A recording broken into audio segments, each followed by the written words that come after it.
When we implemented Cityworks back in 2002, the two departments that were involved were our Public Works Department and our Park, Rec, and Marine.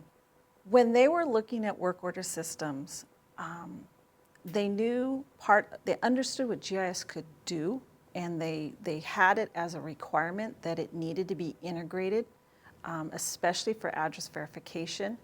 I think when they saw Cityworks, it opened up a whole new environment, a whole new realm of what they can do with GIS. And then GIS in integration with the work order system became all the more critical. It became all the more powerful. It wasn't the first highest priority, but it became an integral role in the work order system as we move forward. The company was also willing to work with us to make additional interfaces and links with us. We can actually customize it to meet everything that the city needed. And they actually went in and looked at the type of work that the staff was taking care of. And they realized that the staff was doing more than one type of job or skill set.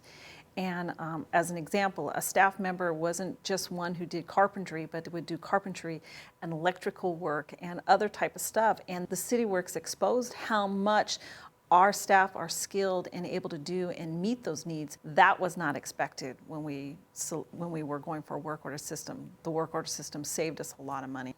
In Long Beach, we have probably hundreds of special events, but there's some large special events that go on in the city of Long Beach. There's the Long Beach Grand Prix, there's the Long Beach Marathon, there's our Gay Pride Festival and Parade. Those are long-term projects that have multiple work orders assigned to them. When we go down to do our billing or to show our effort, we're able to pull all the work orders within that project and get a true summary of the work that was performed for that event. There's hundreds of man hours, thousands of dollars of materials that need to be recouped from those event organizers.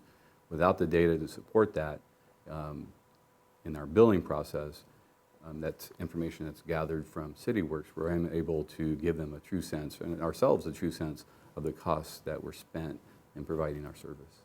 Our 14 employees do a lot of work, but we never had the ability to record it or show it. Now, somebody say, what did you do last year? Click, click, click, here's my report. Here you go. We did 6,000 work orders, and here's our man hours, and here's what we spent. And you cannot get as efficient as that, and we would have never been able to get there without Cityworks. The marinas, basically what we have is we have two marinas. We have one in downtown, and we have one in Alamitos Bay, which is the southern part of our city.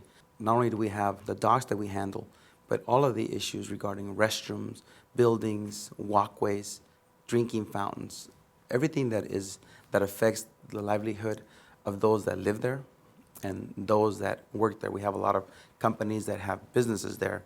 Our staff is responsible not only for the docks themselves, but also for the water. We keep it litter-free. We take care of the navigations, the system. The GIS program has helped us so much in identifying the locations of each of our buoys out there, because it's our job to make sure that we keep all our waterways safe per the Coast Guard regulations, to make sure that any boat owners coming in at night has the lighting, has the buoys to give them a safe entry and exit of our harbors. The Long Beach Marinas are the world's largest municipally owned marinas, with 3 marinas, over 3,800 boat slips. We try to maintain our marinas in the same fashion as you would see from a property owner's perspective, as we have liveaboards that live on the boat, as well as weekenders that come out on weekends and holidays to recreate. The way we typically get a service call is it will go through our marine agent's office, or they can call our office directly, and we'll have someone go out, make an inspection. Some of your typical repairs could be the slips. You get cracks in the boards to where it's not as stable as we would like them to be, so we got to get out and firm them up to make sure all safety and aspects of the marina is maintained at a high level. You know, our job is to take care of the public, and when you have the tool that helps you do that, it's a win-win for all of us.